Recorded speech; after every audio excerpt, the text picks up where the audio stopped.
Warning: the following podcast contains opinions, jokes, and random thoughts that should absolutely not be taken seriously. We're not experts, professionals, or even mildly qualified to give advice. If you're looking for facts, maybe try Google.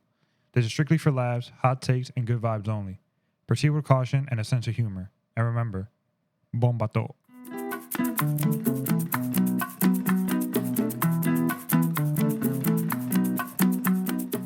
All right, people, thank you No, for pero coming. espera, no, que tú, esa voz tuya muy rústica, loco.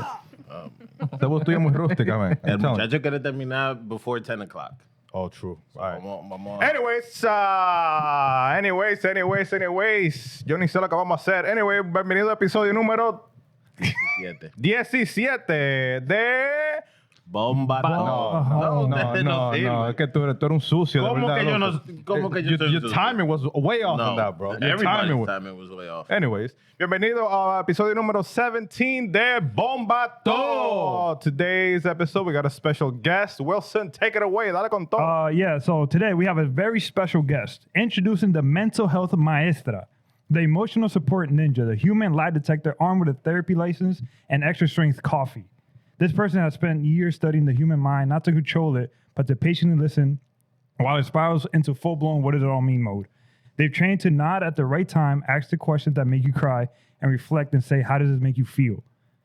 They've heard it all, your ex drama, your mom issues, your 3 a.m. identity crisis, they haven't run away yet. They went to grad school to learn how to decode why you're mad at your boyfriend for not texting back, when the reality is about your dad missing your 8th birthday party. Coño. Yeah. Their couch has seen more breakdowns than a 2002 Honda Civic. A true professional in decoding emotional chaos and calmly explaining why yelling at your barista might be linked to your childhood. Yeah. Give it up to the counselor, the unofficial emotional firefighter, and Captain Cope. Ooh, Arelie Estevez. Wow. Te fuiste profundo ahí. Hasta me falta aire a mí. Wow. Bebe agua. All right, people, we have a special guest. You want to go ahead and introduce yourself? Primeramente, te noto nervioso. ¿Qué es lo que es contigo? ¿Cómo que No nervioso? sé, yo no sé. Digo, no, vaina, wow. Anyway, go ahead. ¿Qué es esto? Elvis is not here. I gotta make it up. We're gonna have to switch. No. ¿Fue para qué? Él es peor que yo. Se van a ir en Él es peor que yo. All right. As I was saying, Dale. young lady, introduce yourself. Well, like Wilson said, mi nombre es Arelie. I'm a licensed mental health professional. I'm licensed in New York and New Jersey. And I see kids, parents, couples, adults, women, men, Everybody. everybody. So pretty much, by the end of the show, you'll be able to tell us how toxic we are. Sure. I'm not on You that have to list. book an appointment, though. No, I'm saying just by looking at us right now, who do you think is the most toxic? Tú. ¿Cómo que yo? ¿Cómo que yo? You're really going to ask that question? Yeah, porque No, it could be. tú ahora que te has arreglado. Eso es ahora que tú tienes que estar arreglado. Yo soy un hombre de Dios. Ahora. Siempre. Exactamente. Siempre. Ese white Honda Accord. Cuenta historia, muchachos. No meten preso. Ya. Vamos a ver All qué dice la gente. Si ellos quieren que yo le diga who's the most toxic, lo digamos. Go for it. Yeah. From Lo just diga. looks alone. Well, you can't. Matter of fact, I'm going to remove myself. Nah, you No, can- you gotta be in it. Porque ella me conoce. So you may not be the most toxic though. Yeah. All right, go ahead. He's number one, right? I mean, I know him the most, so yeah. Es que That's not fair, though. What do you mean That it's is not fair? She knows me. So it would have to be from Okay, you three. Then I'm the most toxic one. All right. Ande, ya. Mejor. All right. So what inspired you to become a therapist? Like, what? Because it's not a field that a lot of people. Well, it's a very prominent field, but not a lot of people say that that's what they're aiming to go for. You know, it has that stigmatism where people think, oh, therapy is bad. They think that therapy is for people that are crazy or that are having mental issues. So what made you get into therapy or go into that field? I mean, that's a good question, and it's a good story because when I was a kid, I used to watch a lot of Law and Order, and you guys know that show? Yeah. Yeah. You know Dr. Wong? not that far back. No. I only know the one. I have a picture of what it looked like. I only know the one with Ice-T. Yeah, I don't know. I see. Tu no He viste was nada a entonces. forensic psychologist, and I thought his job was really cool. I wanted to do that. So when I went to college, I went to John Jay in the city, and I was like, I'm gonna become a forensic psychologist. Estoy allá estudiando, and I'm like, esta vaina tiene demasiado matemática para mí. So I was like, forensics is not for me. So I switched to psychology. I did my BA, and then I was like, I'm gonna take a break, and I became an EMT. I remember those days. I worked as like a direct support professional for kids with autism. Y otra vez I had like those feelings like, oh, this can't be it. Esto no puede ser donde yo termino. Mm-hmm. So I went back to school and I got a master's in counseling. Following, I had went to couples therapy with my ex at the time, and he was in the Marine Corps. So we had went to a military therapist, and she took his side. Damn. Ooh. She was like, you know, he's just adjusting back to civilian life. You have to give him a break. And I was like, I could do this job better than this lady. Like, So was it something you were like, man, this lady don't know what the hell she's talking about. I could do way better. if you're in couples counseling, now that I'm a therapist and I know this, you're supposed to work with the couple, right? Like the relationship is your client. She was defending him. She was like, you gotta give him a break. You gotta be there for him, support him. Which obviously yes, but the reason we're here is that we're having issues with each other. So Yeah, because that was gonna be one of my questions. Like, did you have personal trauma yourself that maybe moved you to become a therapist? yeah, I mean, after you go into school to become a therapist, everything comes out, right? Because you start to learn what it is, how to do it, the different modalities, why people experience what they experience. So I went through it all. My mother issues, my straddling two cultures, being Dominican, growing up in America, being bilingual, all of that stuff, trying to fit into like the majority society in that culture. And then, so yeah, your trauma definitely comes up. How much trauma did you realize you had when you were going through all of that? Definitely more than I expected. Lots of mother wounds. How much was it trauma and how much was it just learning how to live? It's trauma because you start to see like how things should have been, right? Like how my relationship with my mom should be, or how, people should treat their kids in general. And then you start to make connections of like, okay, that was not normal. Like Yeah. what we were going through was not normal. How the adults reacted was not normal. So And this is like full-blown Dominican parents from over there? So my mom is born in the United States, but she's from a Dominican background. So Okay. she's very Americanized versus my dad, who's del campo, Yeah. de Homa. So Oh, shit. it was like, She's from my people. Oh no, her dad is. If you meet her dad, you'll like him. yeah, he's the two buttons down with the hairy chest. Yeah, now. yeah. Yeah, that's my dad. Walking around with the knife on his waist? Well, not anymore. Oh, okay. Yeah, he started wearing jeans. I know that's a big step for them. So, after the fact that you became a therapist and everything like that, what kind of clients or issues are you most passionate about working with, and why? So when I first started in the field, I really wanted to work with veterans and their families and their wives. But when I was doing my internship, my mentor at the time, she was like, I think you should go to the high school. And I'm thinking to myself, no. No kids. So I requested a domestic violence shelter, which I did get to do that for like the first 6 weeks, I would say, of my internship. And then they closed. They lost their funding, so they didn't have room for an intern anymore. So I ended up at the high school, and it just worked out. I did great with the kids. They were kids from my actual neighborhood. It was nice to see somebody who looks like you when you're walking into the therapy room, because there is like, a power struggle. So when you walk in and you see someone who looks like you, speaks your language, is from your neighborhood, they're more willing to open up. So I think I've had a lot of success working with kids, especially high school kids, Hispanic kids, Latinos in general. So that's kind of like where I feel the best, working with immigrants and families and people like that. Gotcha. You ever had one of those patients where just to begin, like, you ask them how you doing, how's it? You ever had, has there ever been a opportunity or a time where like they ask you how you're doing? Yeah, all the time, especially when you work with kids, you want them to trust you. So you have to almost show a little bit about yourself to them. So when Do you lie to them or do you keep it honest? It depends. I'm pretty honest, but I will tell them if I don't want to answer something because I don't want to lie. Okay. Right. So. As a psychologist, right? How, and you're dealing with all the different problems from different people, kids. Mm-hmm. How do you, deal with all that trauma? Because you're dealing with other people's problems. Mm-hmm. So how do you blow like steam? How do you don't let that affect your personal life? Like separate the separate the two. Separate your actual job from your actual personal life, and just don't let that. So experience helps. Qué maldita pregunta. Coño. No, good question. Wow. Yo That me is a good asusté cuando hice esta pregunta. Yo mismo me asusté. Dije, ese no soy yo. Ese no soy yo. Wow.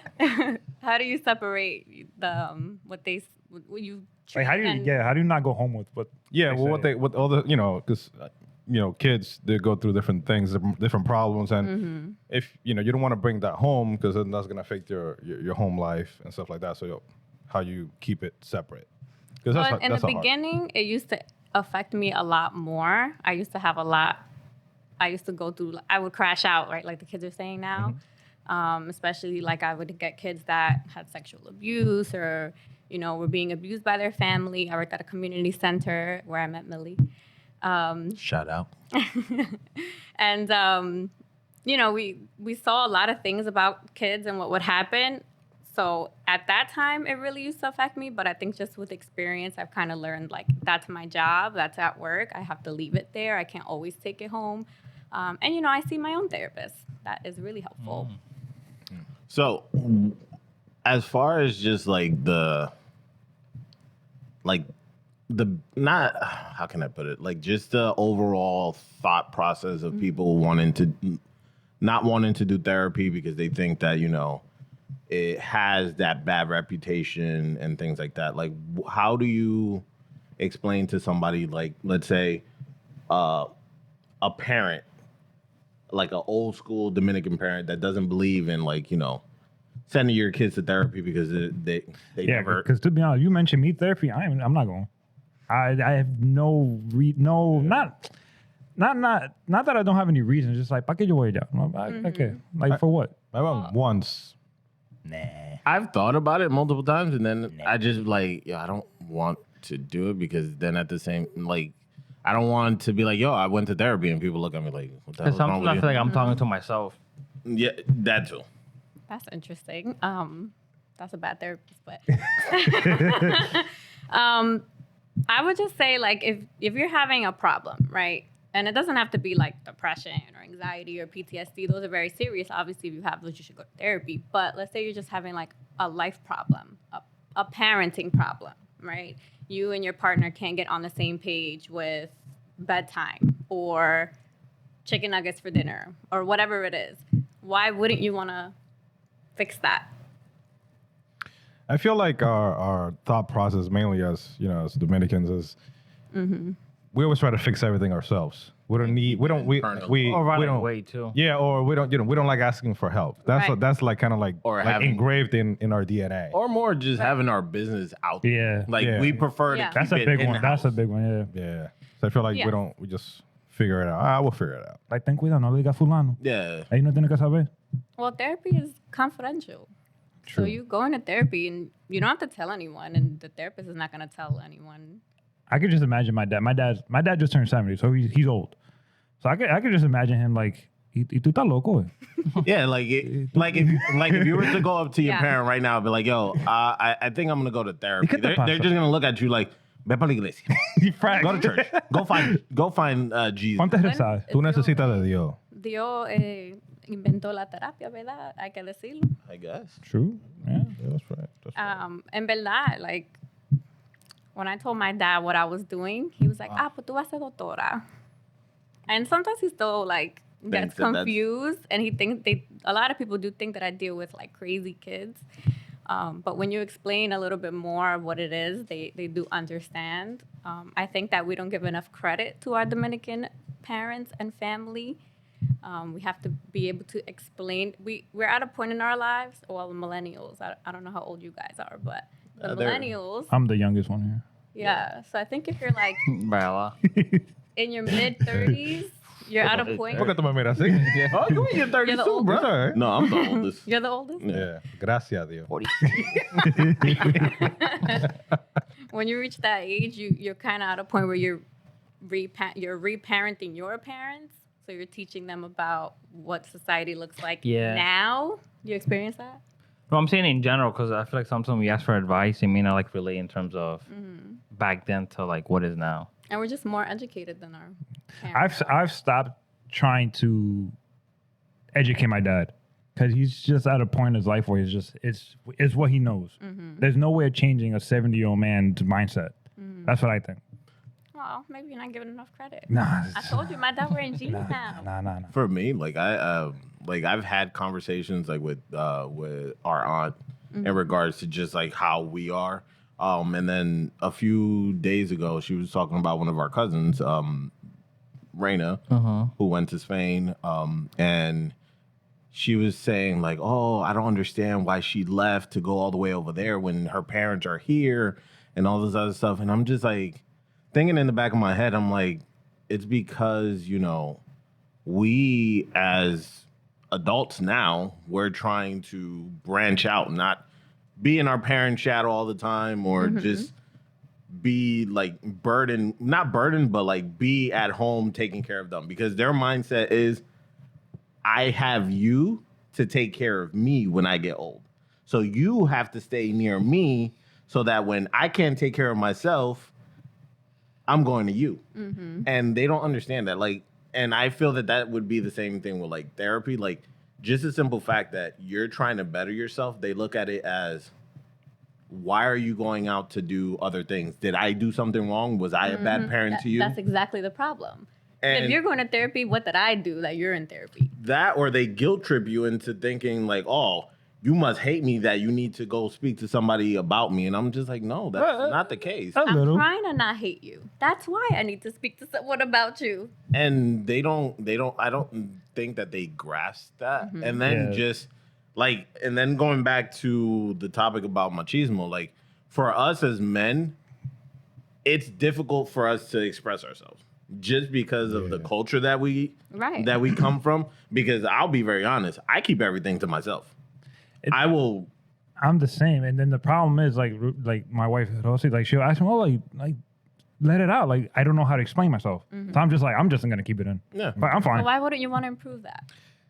Because I forget. She's asking. But here's the thing: I forget about it, and then I'm good. See, I'm the opposite. I'm a Virgo, so like I keep everything in, and then I just boom, explode.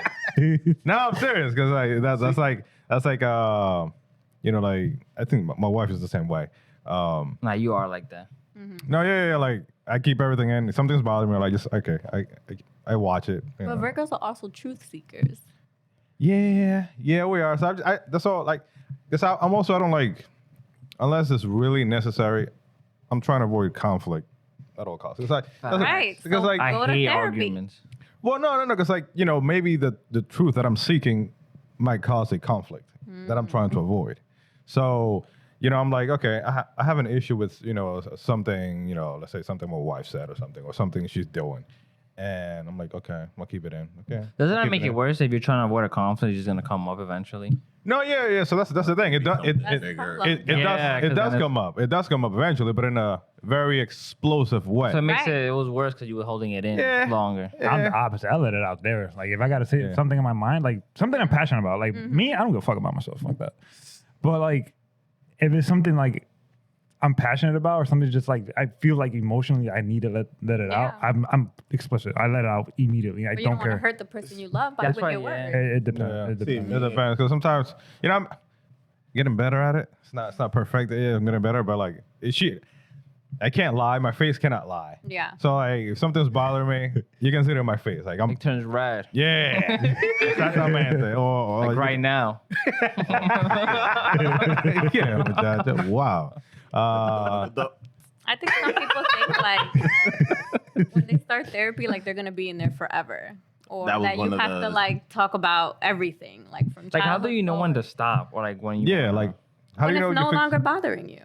Like if you are here or you're in therapy because you want to fix your communication style with your wife. Once you guys start communicating good on your own, you can stop. Because my goal is to get you out of therapy. There are therapists that are gonna find problems to keep you there, right? Like a mechanic, right? They'll find different things in your car to say you might want to work on that one day. But let's say I show up to therapy one day and I'm like, I don't know what my problem is. Like how do How do you even get there? We know your problem. Nosotros sabemos tu problema. No, No te hagas loco ahora. because there are some people that Yeah. they know that there's an issue with them, but they don't know what that is because they're like, there's people out there that they don't know how to express themselves, or Yeah. they may think that they're the problem because other people say, "Oh, you're the problem," but you don't know what it is. So, like when they get to you, like if they go and say, "I don't know what's wrong with me. How can we fix this?" Where do you start from there? That we have assessments for that, and that's actually perfect because now you're telling me you don't know who you are in essence. Con razón. That means, you know. No, yo no estoy hablando de mí. Yo estoy hablando de He knows what his problem is. He said Yeah. that. Exactly. But if someone comes to therapy and they're confused, right? That's the thing. We have assessments. We do a whole like biopsychosocial. So me specifically, like I'm a multicultural therapist, so I like to ask about your family, your childhood. I like to ask that to try to figure out why we are where we are. Like, why are you here? Let's figure this out. But you don't have to talk about those things, right? Like you can go to therapy if you want to work on a specific problem. Like veterans, right? Like they walk in often not knowing. what's going on with them. They probably Right. don't even want to be there. Right. Yeah. Because they're trained in a way that what they are going through was normalized, or, you know, they put everything in compartments in their brain, right? So, A ti mismo que te estoy mirando. yeah. So, you know, thinking back now from when I went to that couples therapy session with my ex, I'm like, okay, this is why he was the way he was, right? Because he was separating his personal life from his work life, from being a veteran to trying to figure out who he is now that he's no longer in the military, right? And I wanted him to be one way, like you're out of there now, like go back to normal, like we knew each other in high school. So why are you different now? So it was really about that communication that we were having at the time, and I think she just didn't hear me in that situation. She was more hearing him, which, you know, it was a VA, so obviously, you know, her focus is the veteran. But I wish that we would have had a better opportunity to work that out, Or a because maybe we'd better still be outcome. friends. Right. No, Yeah, nah. I didn't like him. ¿Y por qué? Nah, Yeah. the dude was a douchebag. Yeah, he I did say them, you know, service guys, you know. Hablando de service, Angel. I know you guys have a Marine on the There you go. It's right- sitting right next to on you. the cast Yeah, member, right? Did they gas you and drown you in the training camp? I know they did. Gas me and drown me. They put you through the fucking gas chamber. Only have a little bit of damage up here. A but little, Yeah, a little bit. a little bit. It's only keep it sane. Well, they break you down and make you a machine, right? And you have to like build He was- yourself Yeah, up. he's a machine now He's a for machine. sure. He's a machine now. So, have you ever had like a session where you were just sitting there with somebody and you're just thinking in the back of your head, like, damn, this person is like out there? What do you mean? Like, Yeah, what is out there? like you're just sitting there like, damn, this person might be a little. Cuckoo for Cocoa Puffs? That's the way I was thinking it, but I Yeah, was oh trying to my look for a God. politically correct way. That's fine. Cuckoo's fine. I had this one lady, and she was like living with this guy that she met during COVID. So like the relationships in COVID were like 6 months equaled like 6 years, right? Because everyone Which was is talking. wild. And you were talking more. You got to know each other faster. So she like moved into his house because she like broke her leg or something. I could barely remember this story. It was like 3 years ago, and she wanted him to marry her, but he had like a whole other relationship, but she was still living there. So I'm listening to her and I'm like, what exactly do you want? Like, Out of this? what do you need help with? She's like, how can I get him to marry me? I'm like, man, you're in the wrong place. I don't know. So he had another relationship while she was still living in the house? Yeah. Yes. So he was just keeping her around probably because he felt guilty that she had a broken leg or Yes. some shit. That was exactly what it was, in my opinion. I don't know him. I never met him or anything, but My next question kind of goes based off of that. It's like, how do you keep your boundaries with your patients? Like, how do you not get too personal with them, or how do you tell them like, yo, that's enough, stop, like we're taking it too far? I just do that. I tell them to stop. I am myself in the session. I come very authentic. Like, do you talk to them outside of the office? No. Or no? Have you ever had a patient trying to hit on you? No. Estamos así, bien tirando pedra. No. Wow. But I did Lúcido, have man. a patient who told me that he couldn't see me anymore because his wife thought I was too pretty. Wow. Yeah. I was like, why does she know what I look like? But whatever. Oh, yeah. She looked you up. Okay. Look at my therapist, though. That is weird. That I is don't think weird. I've ever told anyone that I know, like, oh, you got to see my doctor or whatever, right? Like, I've never done that. But So going back to the lady that you mentioned about like trying to get the guy to marry him. yeah.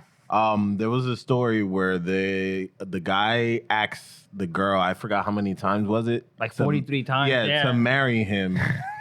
And she kept saying no, and then after the fact, she said yes. Like in a situation like that. After what fact? After what? Yeah, lo que pasó. Huh? What- Se sacó la lotería. No, she finally said But yes. was it like a joke, or was she like? No, she was like dead serious saying no to him. Wait a minute. Did she have You did this research, or you like? You just read the It headlines? was already there. You read the headlines, or you? Va a empezar conmigo otra vez. Va a empezar. Like, I guess. Preguntando. I guess. What's the thinking Yeah, behind like- saying no 43 times and then Yeah, the I don't 45th? know. It was a joke. It has to be. I have no Mira, idea. mira. I'm looking. She just had to be How fucking many? with Like, what was the frequency too in terms of? It was Like every month? It was about Every year? They were together for about like 6 or 7 years or so. God.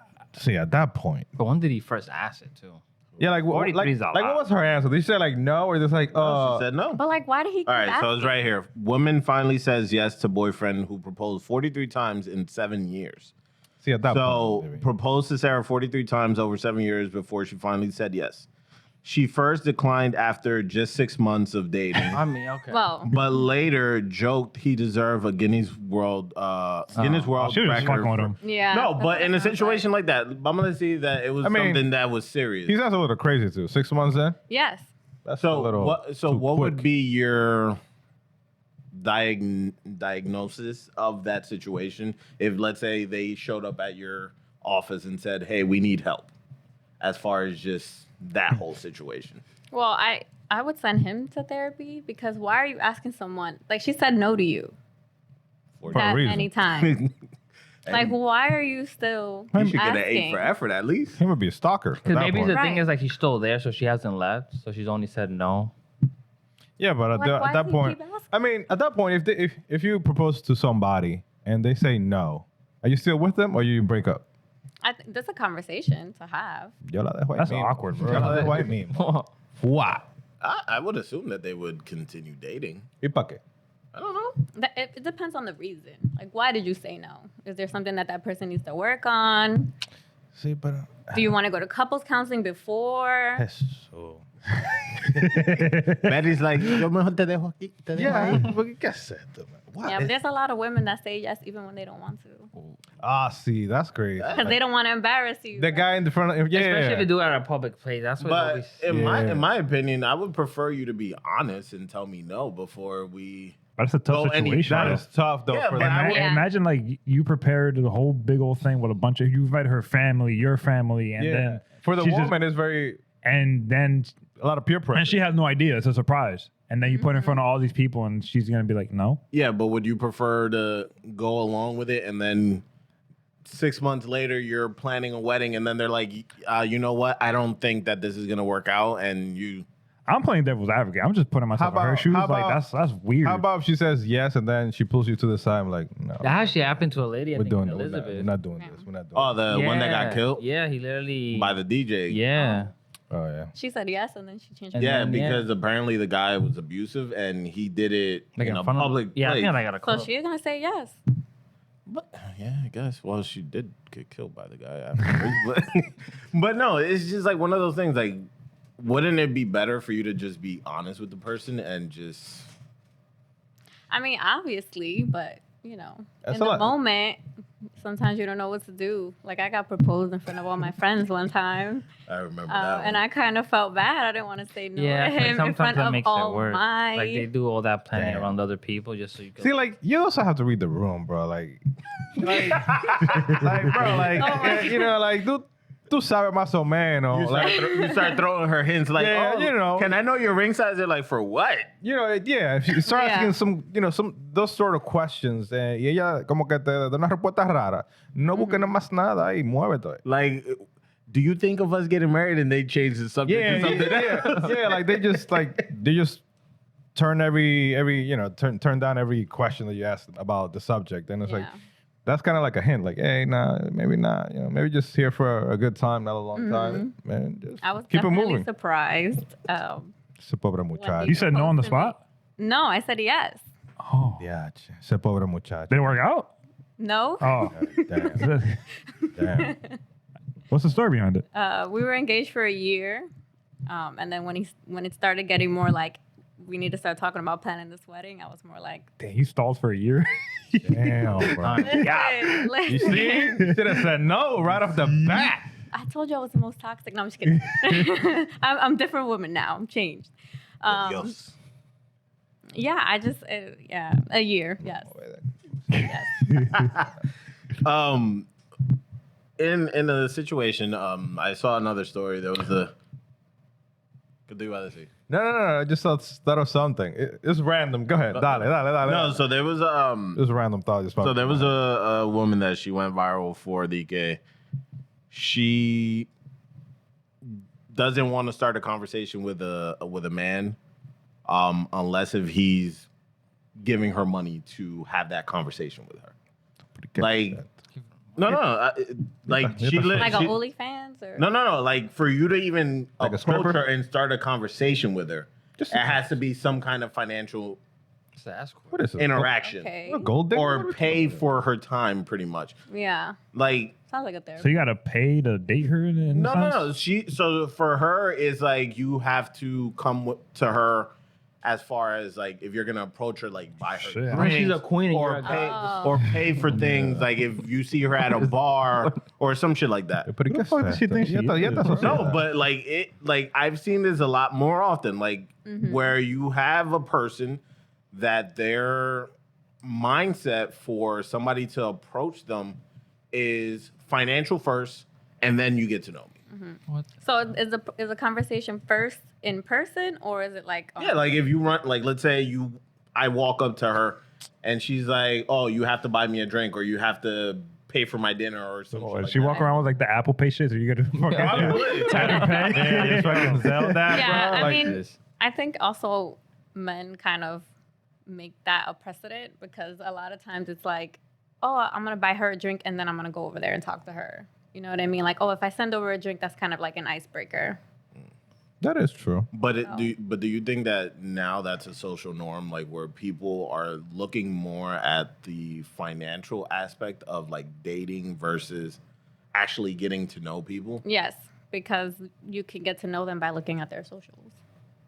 So they feel like they might already know you if they've seen you on social media. Yeah. But then again, society. A lot of Yeah. people have their social media page is totally different than their actual life. So if you go Absolutely. by that, then you're actually not. You're thinking this person is one way, but then when you get to know them and you start talking to them, oh, you're totally different. Like what? What's going on Happens here? a lot. Over here stunting, and then next thing you know, they're like, "Oh, I need a ride because I don't have a car, or Yeah. I'm living at my mama's house," and you're like, "Bro, I just seen you on vacation in, Right. Yeah, fucking Maldives or something. in Abu Dhabi or something." Yeah, Bora Bora. Una vaina así. But that's like that thin line about social media, right? It's like, is what I see accurate, right? Yeah. Or true? But that's the thing too. Like that episode we were talking about, like, on a first date, I'll pay for the first date. Like that's kind of what you were talking about, like monetary exchange. Yeah, like That- there's always that expectation. Like I've seen some that the women shows up to the date and they bring their friend, they bring their kids, That's wild. or vice versa, and that's it's white like, man. and it's like you're expecting them to go above and beyond for you when they don't even really know you, and then they get upset with you. Like my thing is the double standard. Like it's okay for a woman to do that, but when a man tries to do that, they're looked at as broke. And then vice versa, if a girl does it, they're looked at as a gold digger. Like I feel that nowadays, like the dating scene is just out of whack. And That's true, and we have a lot to social media to blame for that. And like, And I feel like COVID made it worse too, because you have That that too. social interaction. So now people really don't even know how to kind of even have Communicate a conversation with each other. or even go up to somebody. Just Like I talk feel to like the hardest part for a patient to do is just keep eye contact. Do you feel like that's something that they have trouble with? Yeah. I I just, suck at eye contact. I'll start looking, and I'm like, ugh. yeah, if I don't like it, I don't like looking at you. take it. Yeah, I just don't. You just look down. Nah, I just look away. I like it. I'm like, damn, what is that over there? Yeah. Y esa pintura, ¿verdad? Wow. Wow. Wow. Yeah, I just don't. Nah, I don't got time. Yeah, kids do that a lot. They Yeah, don't like- like to look at you. If you're a significant other, and let's say if your significant other has a tattoo of their ex on them, but you don't know until you're like intimate, like you get to know you're intimate. They'll like, have like near the, it's covered. Will you get mad? Will you make him take it, like cover it up, remove it? I wouldn't. I don't. If your significant other had a tattoo of their ex, you wouldn't make them take it off? I don't think so. Boy, no would? shit. You would? Would it depend where it's at though? And maybe what it is, because Like, see, Like the whole name. their like name. like if it's like next to their heart and it has like a heart. Yeah. Okay. Yeah. Like Joe with a heart or some shit like that. I don't fucking know. That's a very common. I'm just saying. I don't know. That's why I made it generic. I don't know. I don't know. There's people like they get mad or they get into like, oh, cover it up. Like there was this story of on the show that I listened to. So this lady had a tattoo of her man's name on her like pelvis, and she broke up with him. She got with somebody else. The guy told him, "No, I don't like it." So she got a tattoo of that man's name. They like crossed it out. No, Put it underneath? she didn't cross it out. She did it on the other side. So now she has both. Wait. Okay. And then she broke up with him and got back with her other ex. And now the ex is like, wait a minute, y este tipo. So what? She has like a list of. She has to sit there, like, yeah. And then it's like, yo, I don't like that. Cover it up. He's like, no. I seen one where the guy had a tattoo of his wife, like an actual like face. And once they broke up, he covered it up with like a gorilla's face. Oh my God. Wow. Oh my god! That's but crazy. I forgot what I was going. Would you remove don't it know, would you? if you had like your exes and they I told mean, you I guess if they you- want you to remove it? Would you remove it? or I no? would if he really felt a way about it. I would. I never. Damn, or would like your therapist cap come on and be like, why do you What does want me it to? bother- yeah. Why does it bother you so much? What is it? Well, I imagine because he's a man and he feels I'm branded. Maybe I don't know, but I've never found it like I never found like the reason for you to put somebody else's name on you. On your body, yeah. On your body. Like the only people that I would put on my body are my kids. Outside of that, I would not put my wife's name, and I've told her that. I will not, for the hell of me. Like there's people that would like 3 months in put the person's name on their Yeah. chest, Yeah. on their neck, That's crazy. on their arm. Like, bro, well, what because the they know fuck? they could cover it up. No. Yeah, but it still looks like shit. It I does. never really like understood that either, because it's probably covered up for the most part too. So, It's probably people that are not creative at all. There's probably people that want a tattoo but can't think of Yeah, something to put on and just. Just like, I'm going to tattoo your name. And they're like, oh, I don't. That's how they feel like they're gonna show loyalty, right, or commitment. but to it's like you. weird, like it's like a brand.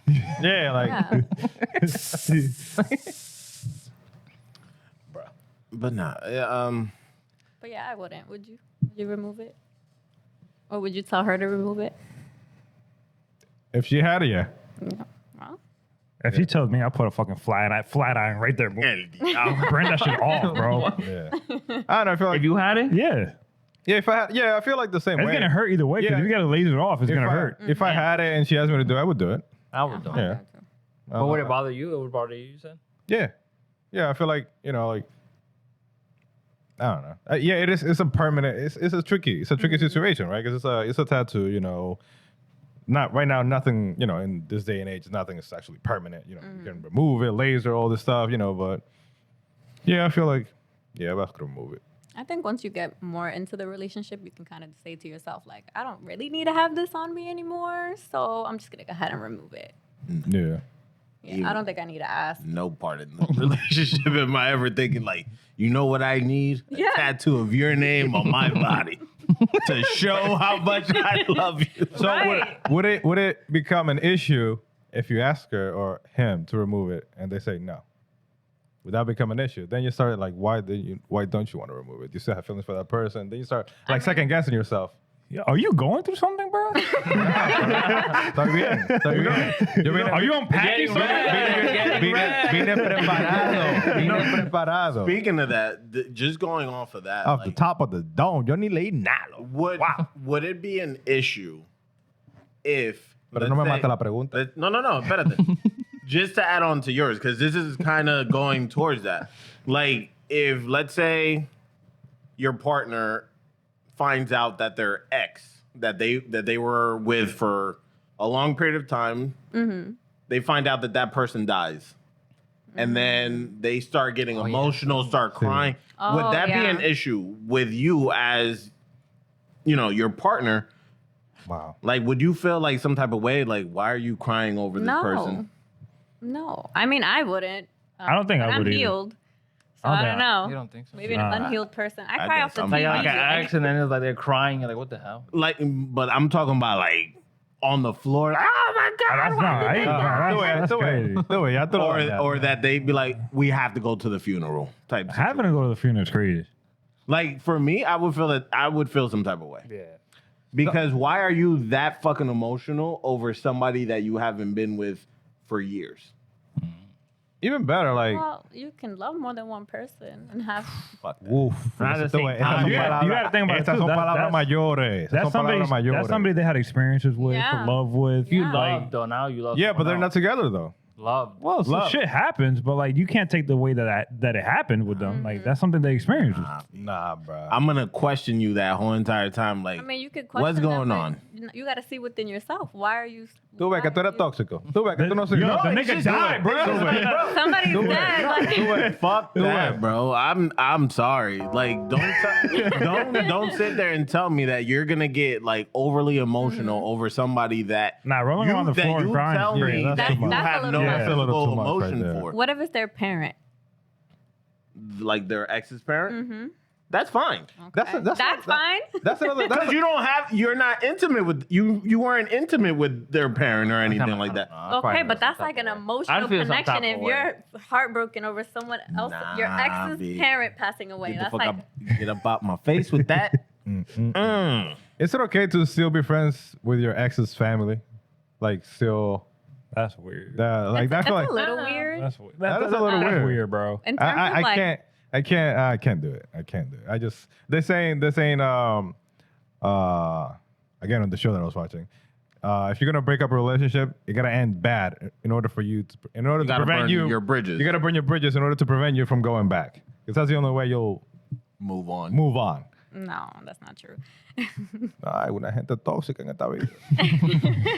I don't know. Like I would still be friends with like my ex's family. Like if it's like if I'm best friends with like her brother or I'm cool with like her dad, like Nah. I wouldn't show up to like family functions, but I'll Like, still you stay see in them, you'd touch be with like, them. oh, Yeah, like what's hey, how you It doing? depends on the Yeah. boundaries, right? Like if the family can respect that you're in a new relationship, they're not gonna like try to continue hooking you up with the person or like bringing up old memories. Like remember when we did this, right?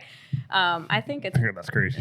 Yeah, right. Yeah, Imagine your current girl is sitting right there, and you're Yeah. like, and then your ex is like, yo, remember when we went out to That's this place? wild. Yo, or their family, like Clip. wow. yeah. Or worse, if they invite you and your current partner to like a family function Yeah. that your ex is gonna be at, Yeah. There and has then to be they boundaries. bring, and then they bring you over like, oh, you remember stuff. Why? Like, ya merita, then you drag somebody through the floor. Que tú la agarres por los rolos, por el cabello, y la arrastre por el piso. Like, what has to happen in order for that situation to take place? Like, But who you dragging on the floor? the ex or whatever. Yeah, the ex. Yeah, but if you're in a new relationship, why even put yourself in that situation? Yeah. Where you, because you're gonna come across her eventually. If you're fucking around with like her brother or her dad, whatever. Mi paz no tiene Even if precio. you live in the same, like, if you all live in New Brunswick, like, you can run into them at Walmart. Or Yeah.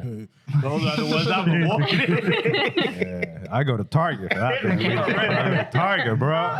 Fuck Shit. that, I'll order my shit on Amazon. Yeah, DoorDash that shit, bro. Dude. You gotta Just have your boundaries. so Yeah, going, boundaries.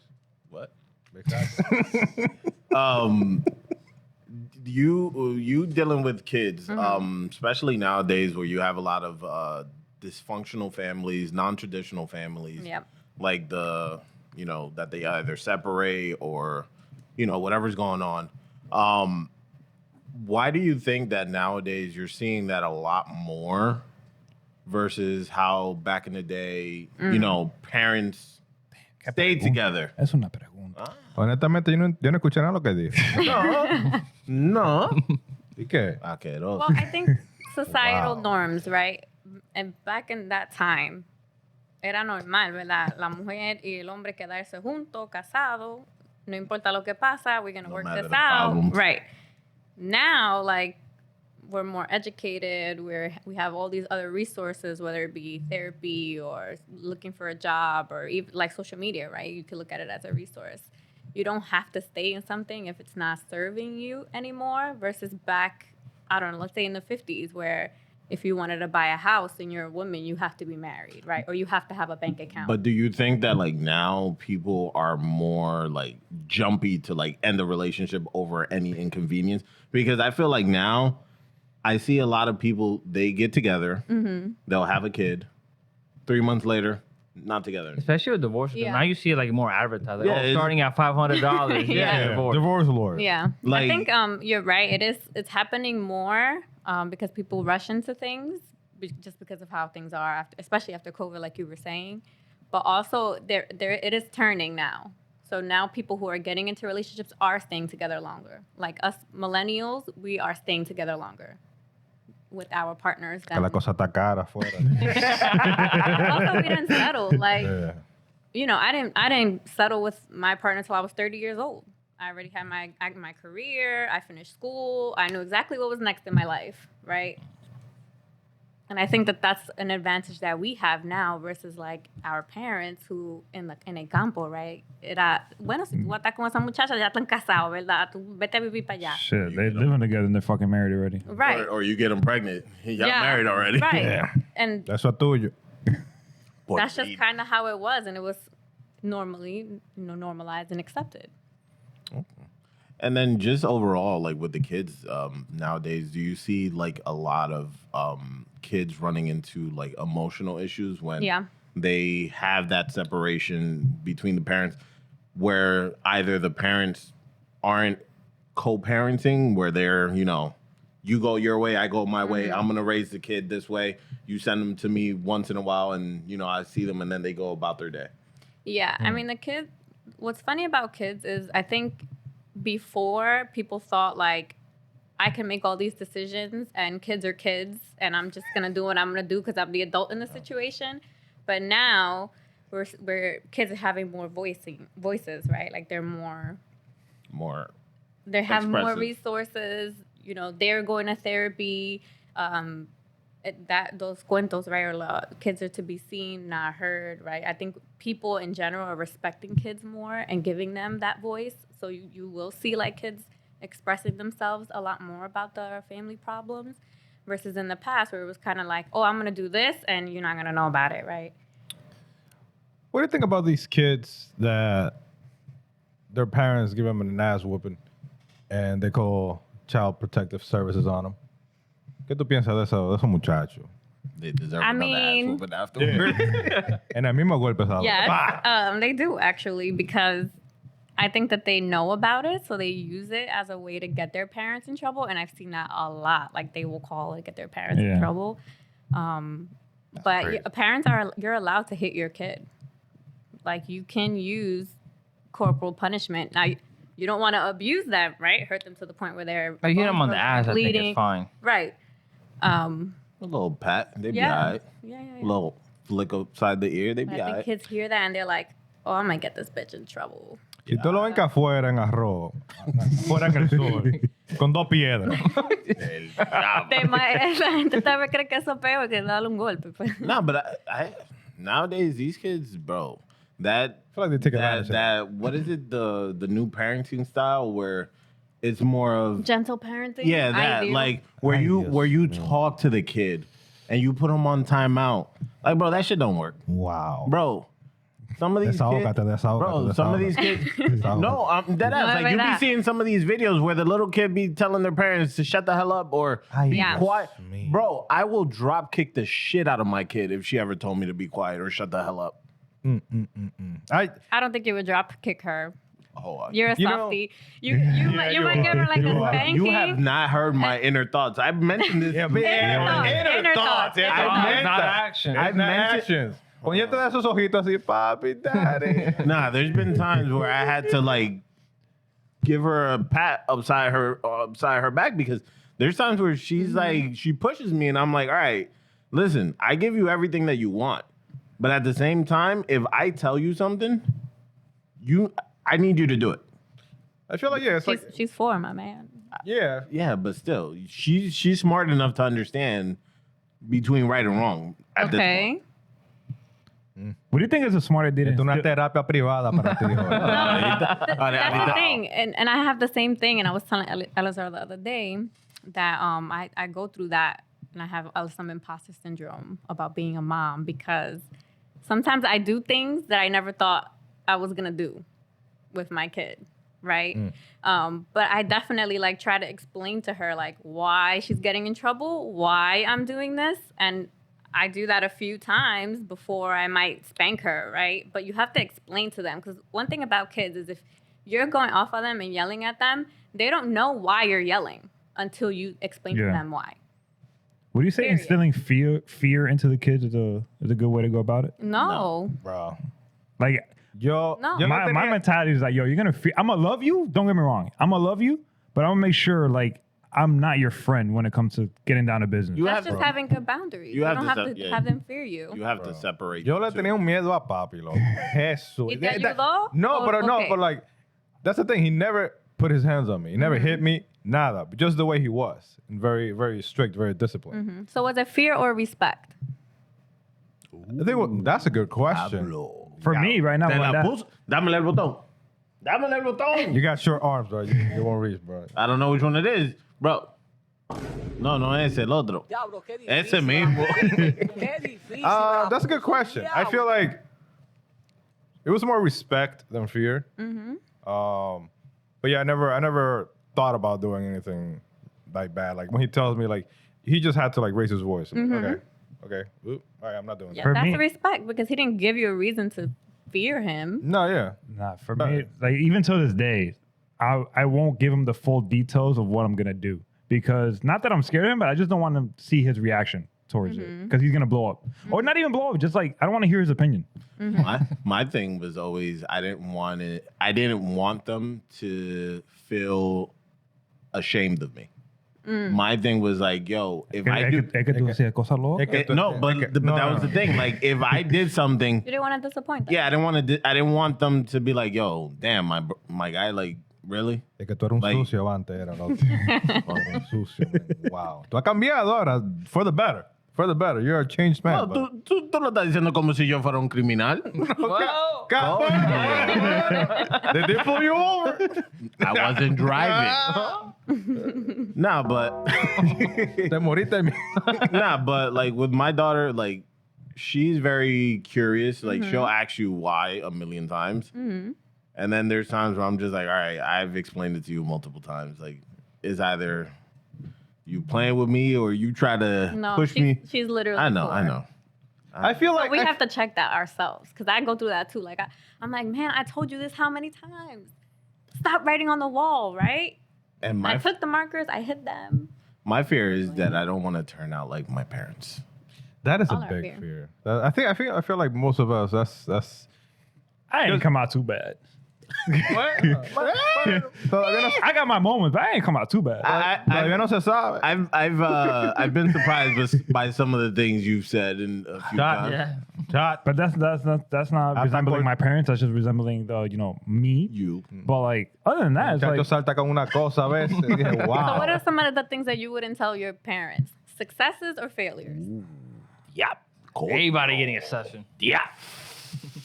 Like, would you tell him something that you've been successful? Like, oh, I'm about to buy a $50,000 car that I'm going to pay cash. You tell him or no? who, my kid? Your dad. My dad. I'll tell him. I want to give him all the details. I want to tell him how much of the car was. Right. You just be Why? like, I'm buying a new car. Because it'd be like, oh, eso es demasiado. That's I feel Like, like I feel like Okay. dads wouldn't ask those questions. I feel like moms would. So Nah, my they dad would do ask that that to shit. protect us. My mom would be the opposite. My mom would be supportive and Mom everything. like that. But my dad would be the one asking the question. My dad Yeah. wouldn't even. You have to think, like, Why did they we probably ask? live paycheck to paycheck Yeah. most of your life, right? And now you're in a never showed it. position, huh? No, I'm saying that they never really showed it to you, so you didn't really Right. So notice you it. didn't know. So Right, for I- them, it's like they have to hold on to every bit of money that they Yeah. have. There was a point in my life I'm like, yo, I grew up thinking we were broke. And then there was a point in my life I'm like, yo, we're not broke, bro. We got money. We're good. Money. Yeah, but they hold on to it. Yeah. That's like that boomer lifestyle. Yeah. He is a boomer. Yeah. Like I can't get my dad to invest. I'm like, Yeah. you guys should buy an apartment building. Invest. So you Yeah. have rental income coming in. They're like, that's a big risk. What happens if they don't pay their rent? What happens? I've said that Contracts? multiple times. What do you think about like parents that like to compare their kids to other kids in their family? Let's say if somebody Oh, else that is so problematic. if somebody, let's say somebody in your family is more successful or they've accomplished a lot more than you have, like why do parents? Well, some parents tend to do that or like feel that that's gonna motivate you to. Well, when your parents decide to have you, right? Like Well, they didn't decide me. They had you by mistake. when but they're that's surprised, besides the when it's a surprise and the kid is here, ya está aquí, ¿verdad? No lo vamos a mandar para atrás. You have all these dreams of what your child is gonna be, right? And even you as a parent now, or me as a parent, I have all these thoughts of what my kid could possibly be one day. So when you see them growing up and you're like, nah, sis, you're supposed to be like the next president or something. You start having like that internal like dialogue with Conversation, yourself. yeah. Like, am I doing the right thing? It all goes back to you. Am I doing what I need to do for my kid to be there? So when they're comparing you, or the family's comparing kids, they're saying it. What did I do, right? So in this situation, that my kid is not like my sister's kid.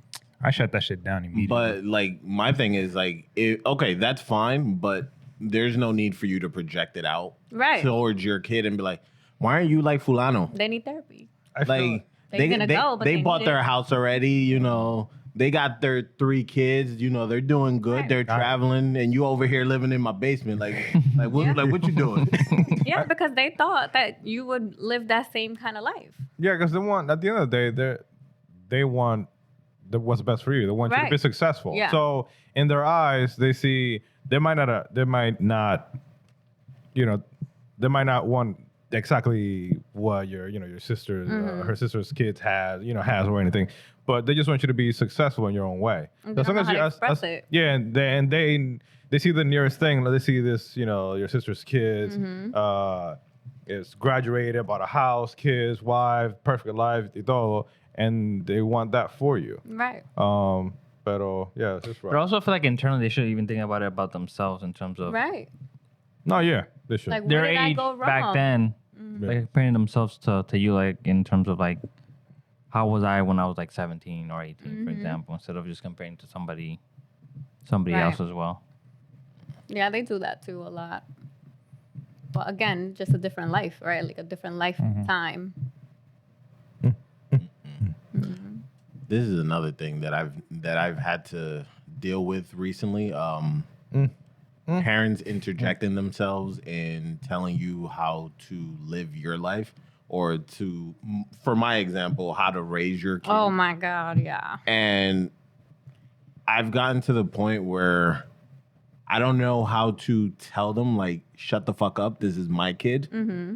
But I also want to be respectful to them. Mm-hmm. But then at the same time, once again, I want to tell them, like, literally, shut the fuck up. This is my kid. I'm going to raise him how I see fit. Yeah. I have a quick example. No, it's not like that, but like when we were planning our wedding, my mom, she was very adamant with like, oh, pero hay que invitar a esta persona. We need to invite this person. Mm-hmm. Oh, but how about, I work with her. Like, she's my friend. I flat out told her, is this your wedding or is this my wedding? Mm-hmm. And I shut that shit down immediately. Y de ahí, not another word from her Mm-hmm. about that. Different, but I feel No, like it's kind of the same. yeah, I mean, like my mom did the same thing, bro. I shut it down. Like, you are not going, and it was a small wedding. Yeah. It wasn't big at all. And I was not, yes, I understand. I sounded like a dick when I said it, honestly, but when it came to planning that, I'm like, yo, I don't know these people. Mm-hmm. These people have no Right. impact in my life whatsoever. I get that she might be your friend or whatever, but it's like, again, is it your wedding or is it mine? Right. And there's nothing wrong with having boundaries. It's just more about how you communicate it, right? Yeah. Because people think like a boundary is a wall, right? You're setting up a wall so people don't have access to you, but that's not the case at all. It's not true. When you set up a boundary so you can have relationships with people. So when you have someone that's giving you parenting advice and you can stop and say to them like, hey, look, thank you, but I'm going to do it this way. You're building a bridge, not a wall, right? Because, okay, they can keep giving you advice, but you're just going to say, thank you, I'm doing it this way, though. I'm doing it my way, Yeah. right? The moment you tell them like, oh, shut up, I don't want to hear, I'm doing this as my kid, you're putting up a wall. So now they're not going to tell you anymore, and they're not going to ever make comments. But what if you tell them how you're saying, you have that open communication, and they don't want to listen to what you're saying? So now it's up to you. Do you feel like you need them to acknowledge you? No, because they're like, Right. I'll be honest. There's times That's it all about- that's all goes about- back to what we were talking about. Like, our parents, they think of us as adults when it comes to helping them out, doing shit for them. But you're still their kid. But then outside of that, when it comes to you being opinionative or you have your own voice or you want to say something, ay, cállate, tú eres un muchacho. You don't know nothing yeah, about and this. that's the problem about being bicultural, which we all are, right? Because we come from a collectivist culture as Hispanic, Latinos, and Dominicans, right? Where they value the group or the family more than the individual. And then being American, that's very individualistic culture where the focus is more on you and your needs over the group, right? So we're grappling with that constantly with our family. So we have to find a way to make it work both together. So it is just having good boundaries with them and literally repeating and talking to them about it all the time. And then at some point you have to decide, do I want to keep having this argument? Is it serving me, or am I good and is it time to move on? See, my slick mouth, I just keep going. That's my problem. It's all right. I'll give That's you a my problem. I card. feel like Give you my card. You call with the if, therapist. if we were to switch spots, I feel like I just yes them to death.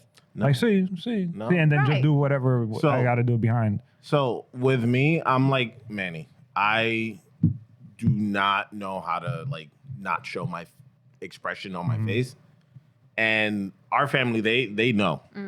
I am not the person to call for anything. Even though I am, That's what's up, man. That's so funny. if they call me, I'm willing. I'm always willing to help. Yeah. I will kick and scream on the way there, but I'm willing to help. But they have this image of me as being the grouch, the one that, I don't want to call him because he's gonna yell at me. Like, bro, no.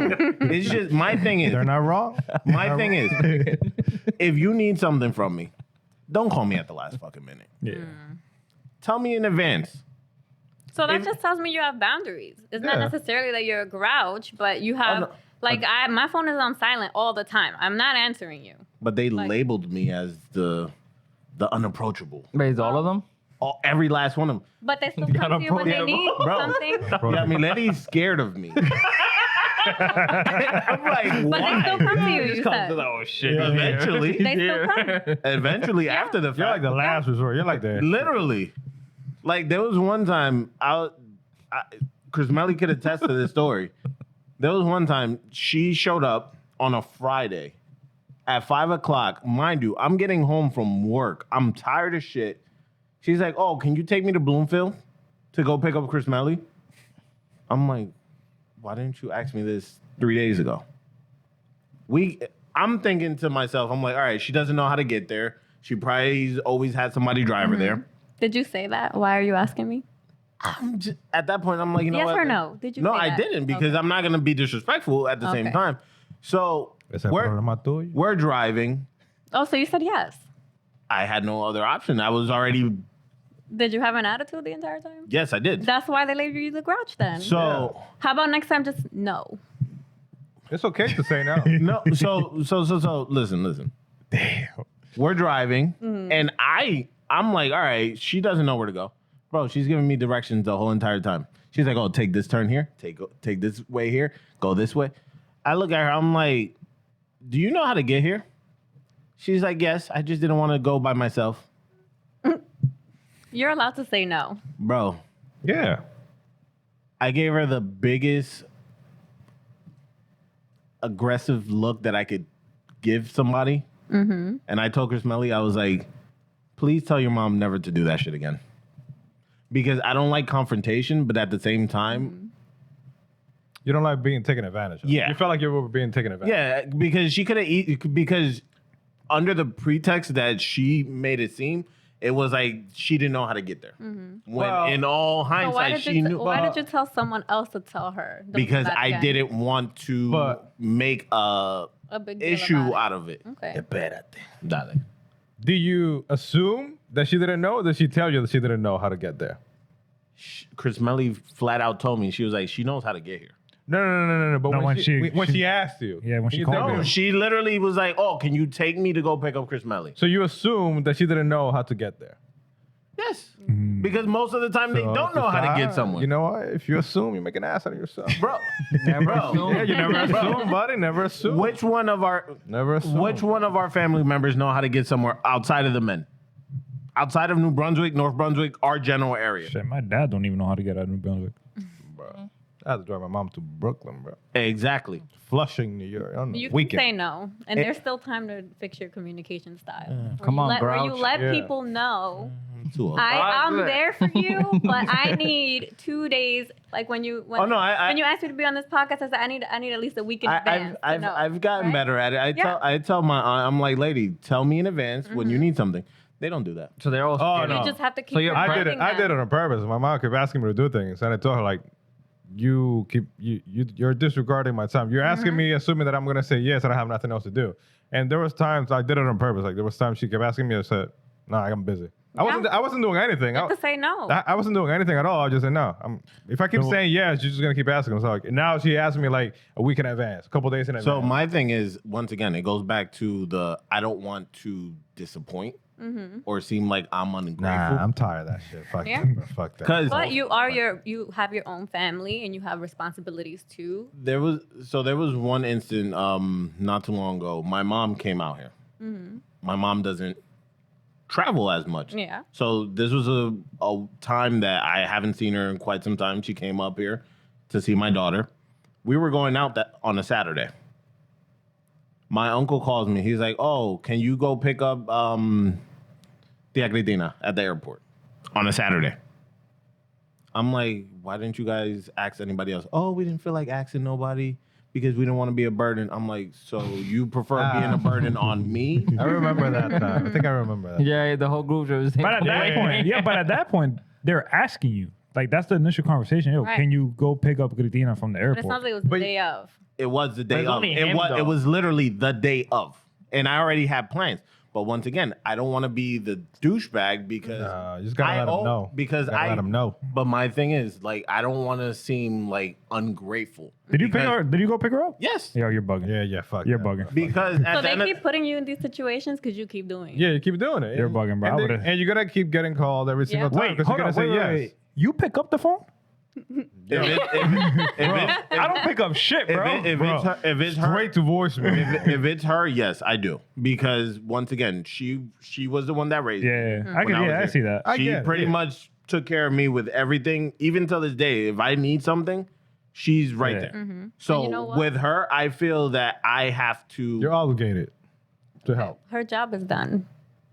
Diablo, Qué maldita vaina. Her job is done. Diablo, wow. Sheesh. Wow. Wow. It's true. Her job is done. Yeah. It just sucks because you wanna be a good But that's child. the thing. They know that you're good. Yeah. You're a good guy. They know that Exactly. already. Just because- Exactly. What makes you feel by you saying no is gonna make you a bad kid? Because they're gonna talk shit. They're gonna do it eventually anyway. They're gonna do it anyway. You're still the ground. They're gonna talk shit because you were grouchy the entire ride. Bro, the amount of shit they talk about me.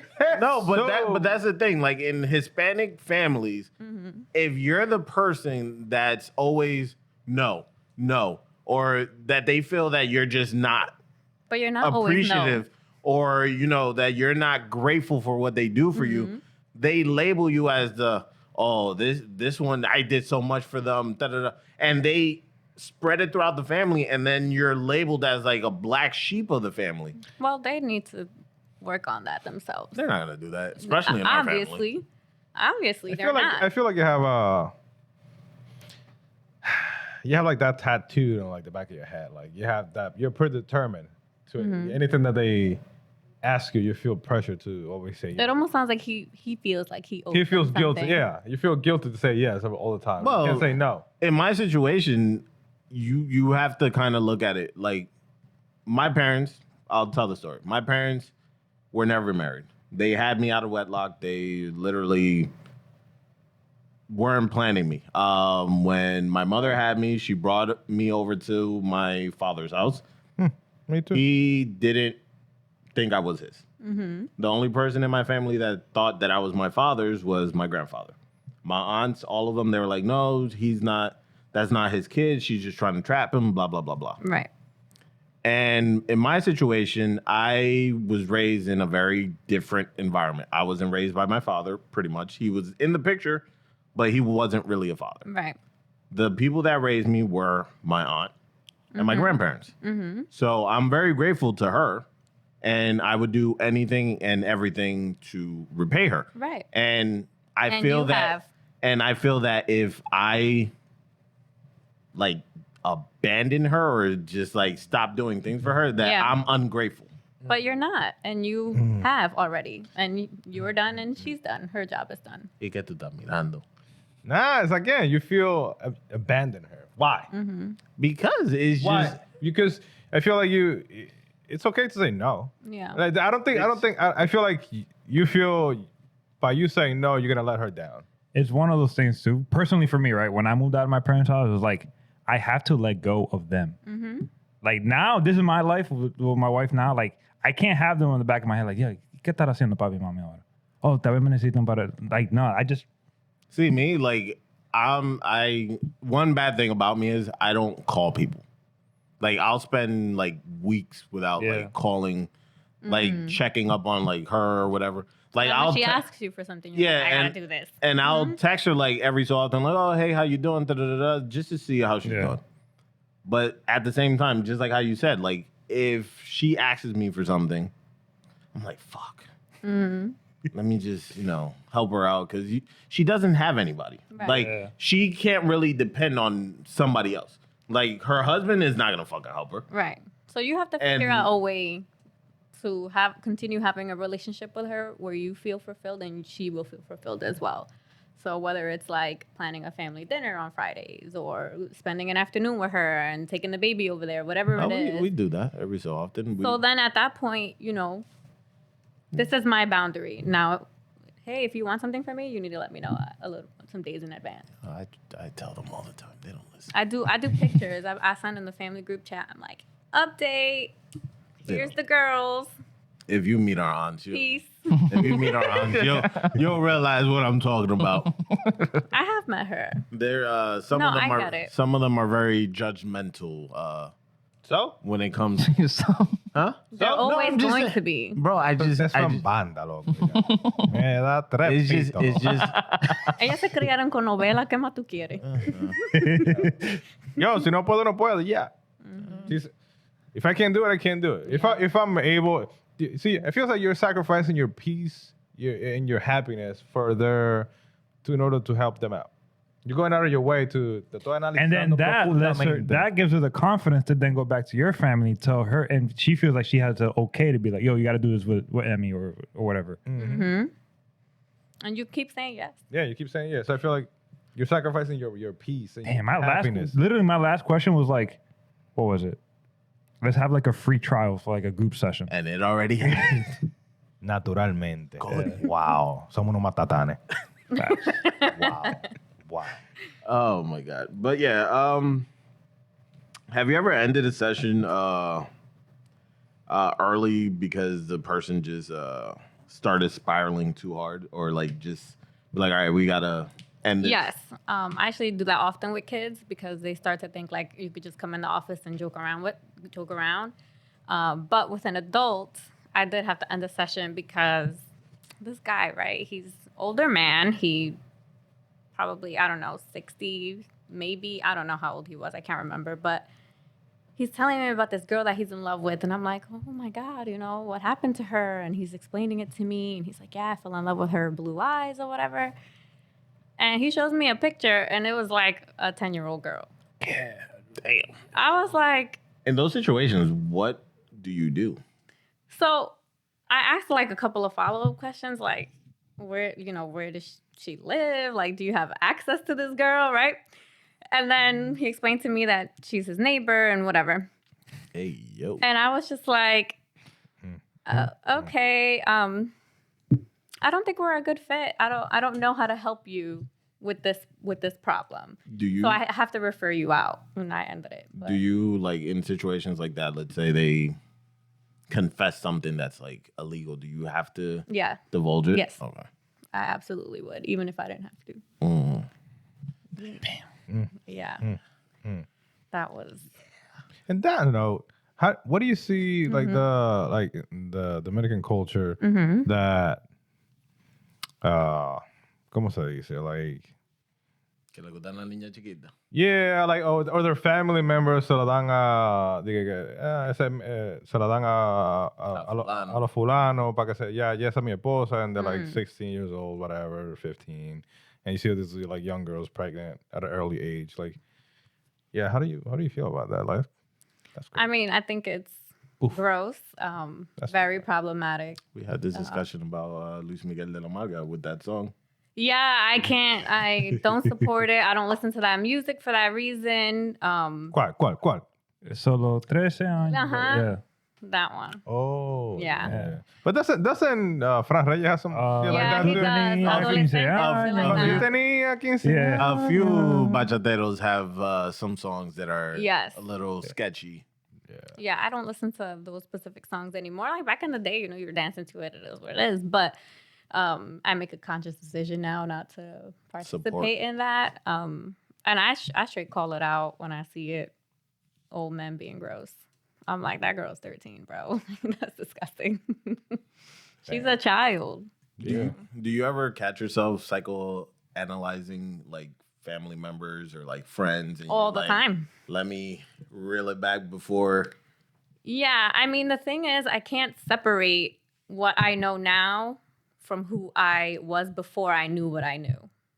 So, like, I am me, and I am a therapist, but also I'm a therapist. So I try my best to not, I don't give advice to my family or therapy or anything like that.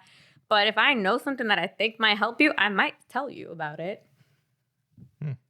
But yeah, I do. I find myself doing that sometimes.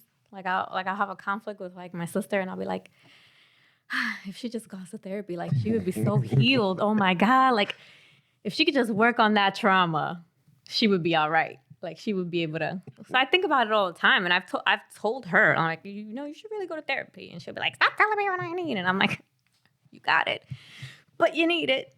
With that, like, what's one sentence that you think that can destroy a person emotionally? Yeah.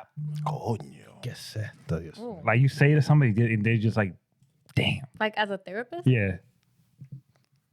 No, as a person, I'll be like, yo, you a bitch. And then I don't know. Inherently the job is to not cause harm. So I don't know. yeah. I don't know what that would be or what it would look like. Mhm.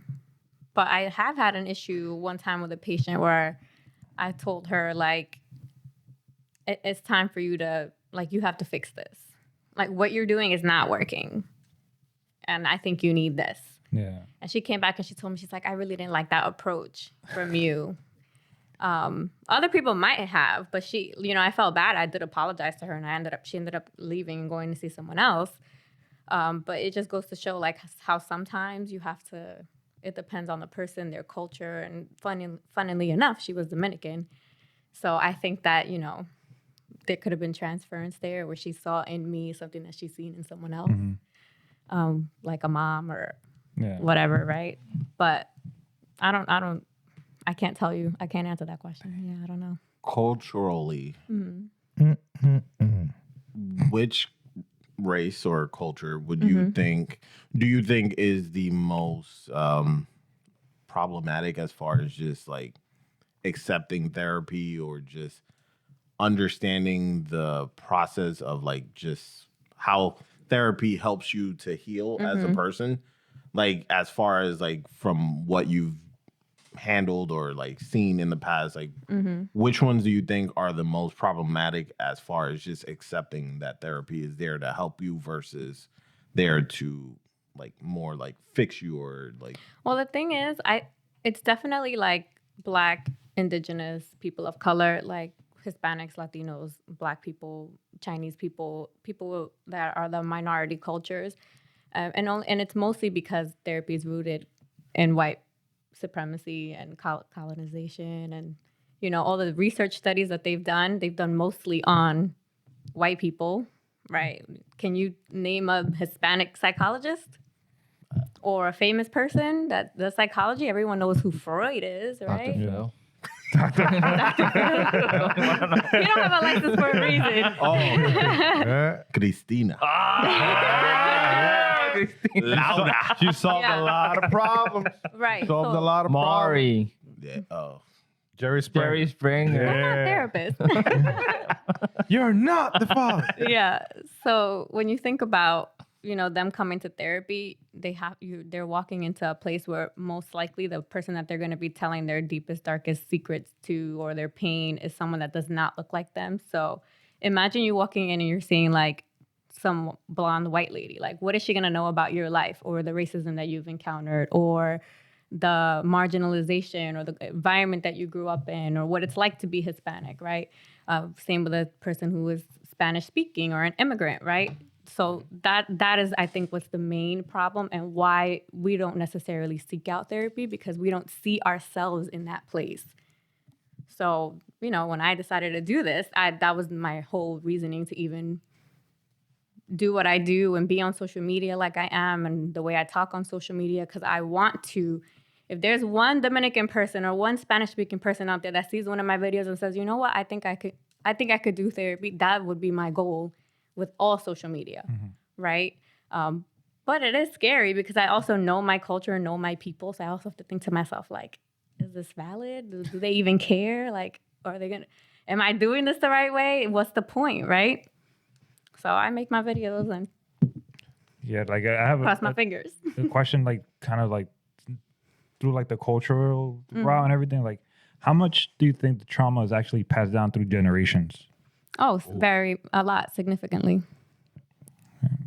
Significantly, because let's say going back to Dominican culture, that's where we're from. So your grandmother married her husband when he was 12, or when she was 12, right? And he's a grown man.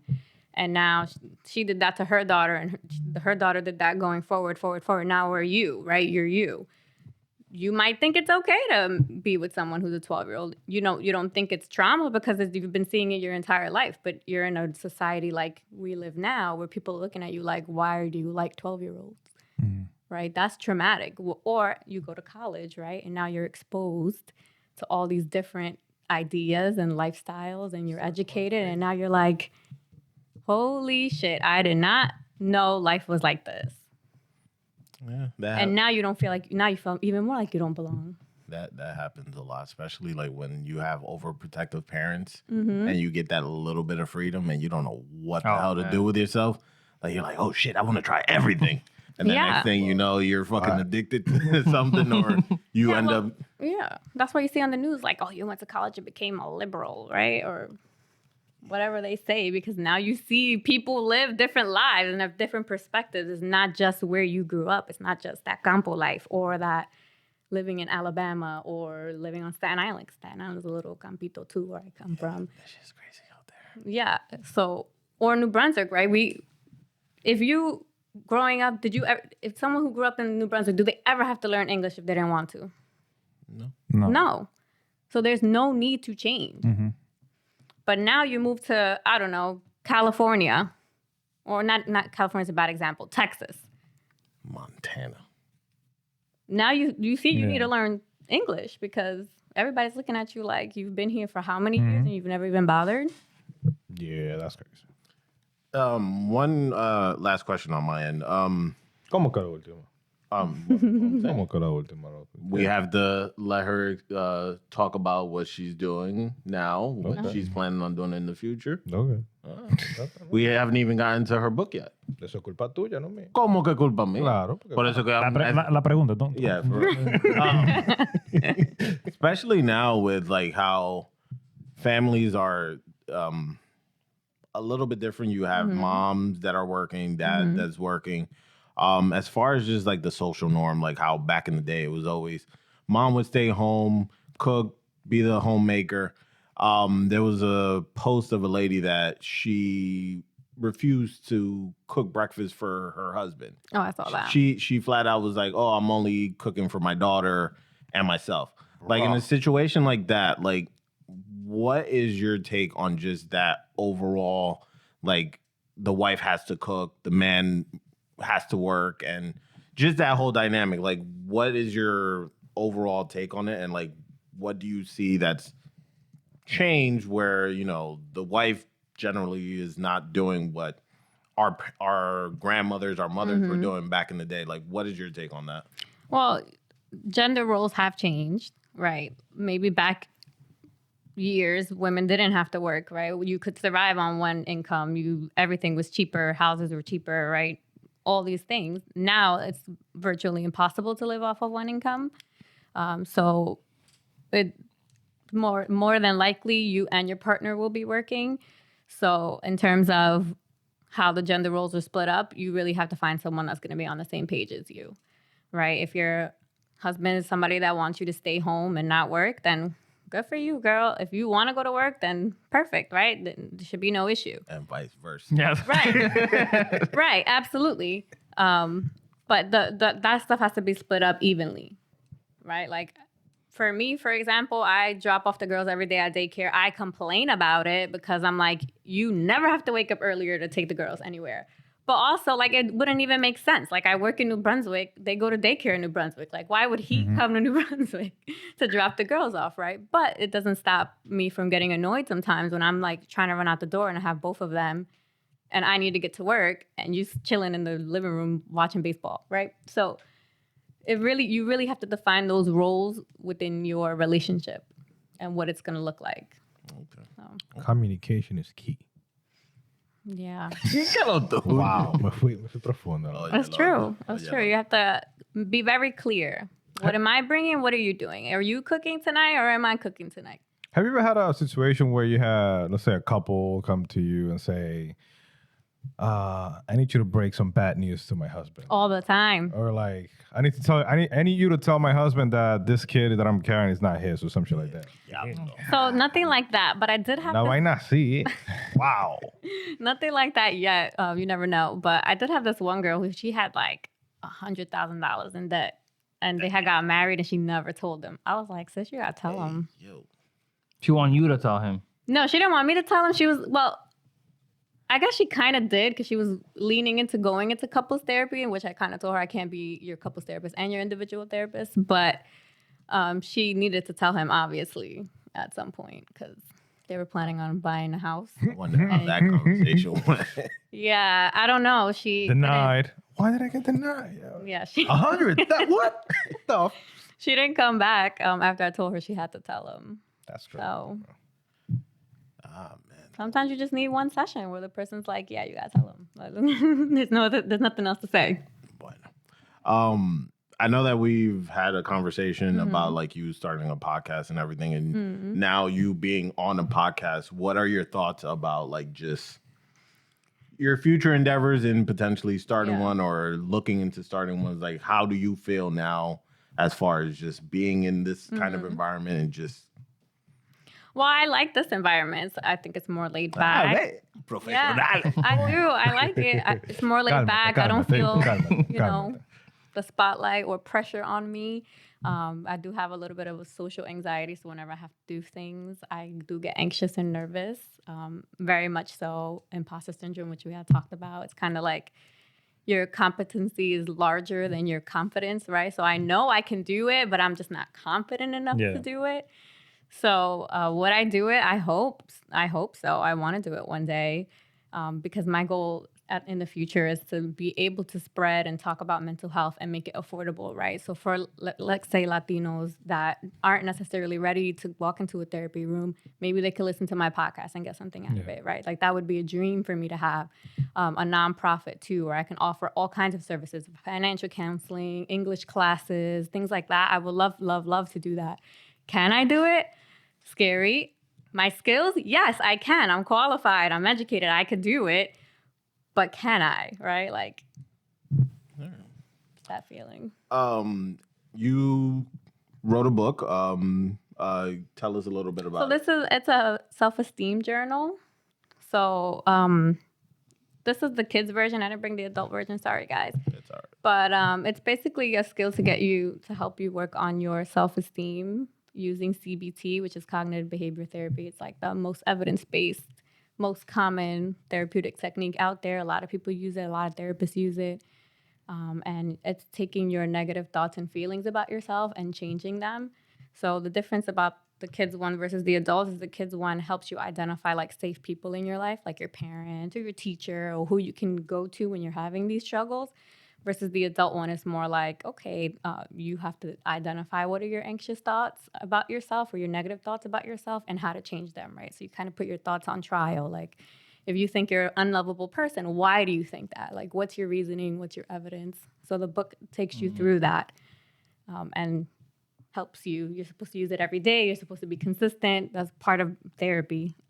Obviously, you could buy the book and do it yourself and it'll work, hopefully. But it does work better when you're with a therapist because you want to be able to focus in on what the real issue is. All right. And where can you? It's on Amazon. Amazon. All right. We'll throw that link up there. The link will be in the description below. Yeah, they're on Amazon. One day I'll be able to like do my own printing and get off of the Amazon train. Hey, listen, man. And if it works, it works. Right.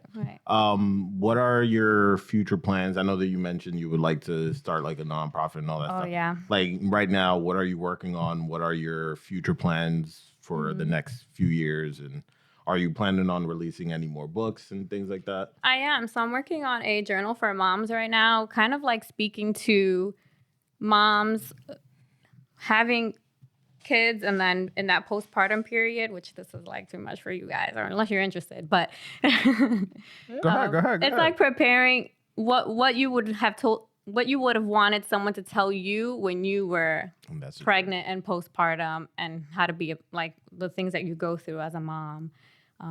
Because, you know, postpartum depression and anxiety are very common and relevant and prevalent, especially in our community. Side note, what exactly is postpartum depression? So Good question. it's a hormonal imbalance that you have after you have kids that causes you to go into a depression, mostly linked to that postpartum period of your life. So Is it true you can like start developing hate towards your kid? yeah, after? so it can get severe as to the point where you have like a psychosis. So you start to have thoughts about hurting yourself or your kids, and you can hate them as well. There's been situations where mothers have actually like murdered the child and them or themselves.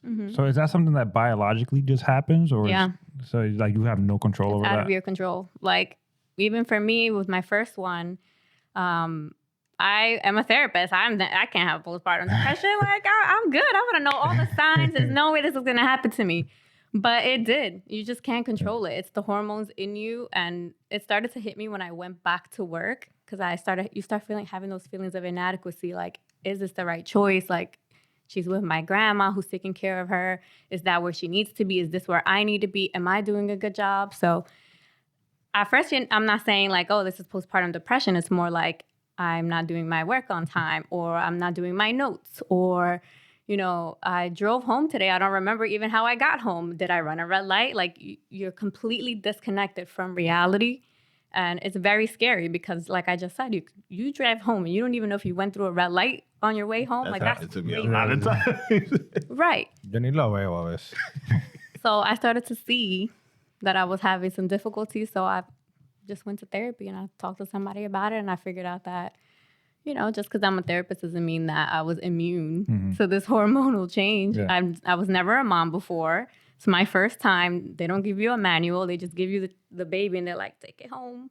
That's the scariest Keep part it for me, bro. alive. It is. Good luck. Once you gotta take it home, I'm like, yo, now what? Imagine. You got to figure everything out. So, in your opinion, since you're a therapist, you think would that be the best course of action to to deal with postpartum depression or any of those like emotions after you give birth? Just go to therapy, or is it like, can you expect it? Like, I know it's gonna hit me. What can I do to? or can you just I don't like think you meditate can. and just like relax and it will go away? Or It definitely is impacted by your environment as well. Like, I had a baby during COVID, so there was nobody. Like, it was me and him, and then like Maybe that's it. once in a while they might come and drop off groceries like at your doorstep, but them COVID years, man. Yes. COVID time, that's crazy, man. yeah. I know now, like, with just having a child and having a premature child, the hospitals now, they do a lot of work with the parents. They offer a lot of resources as far as like how to deal with postpartum. They teach you CPR before you take the baby home. They give you a lot of stuff versus how it was back in the day where Right. they were just like, all right, here you go. Go about your day. So for me, it was different, right? I didn't have a premature child. They sent me home with this baby. And I didn't have a village. And I couldn't have a village because of the circumstances of COVID. But the key is to have a village, right? So people who have that live close to their parents and have access to their parents to help them, or friends that are really involved and come over and spend time with you and things like that, or you get a doula. There's doulas that come and they do the dishes for you or clean up your house or just give you a minute to yourself. There's midwives, nurses, nannies, all these things that you can get to help you at this time. But obviously, not everyone can afford these things. So it's really important to have a village, because I think what's most overwhelming about having a kid is being alone and not knowing what to do. So... That's wild, son. Yeah. But yeah, there is a lot of resources out there. All right. Bueno, if you want to just give a little quick shout out to the people that may be thinking about going to therapy and they're on the cusp of it, or they're just a little hesitant, what would your advice be to them, or to just kind of guide them to seek therapy and to tell them that, therapy, it's not as bad as people make it out to seem, that it's there to help them versus to try to fix them or, pull out their darkest secrets and judge them. So therapy is for everyone. Everyone can go to therapy. Anyone can go to therapy. You don't have to know exactly why you're going. You can figure that out when you're there.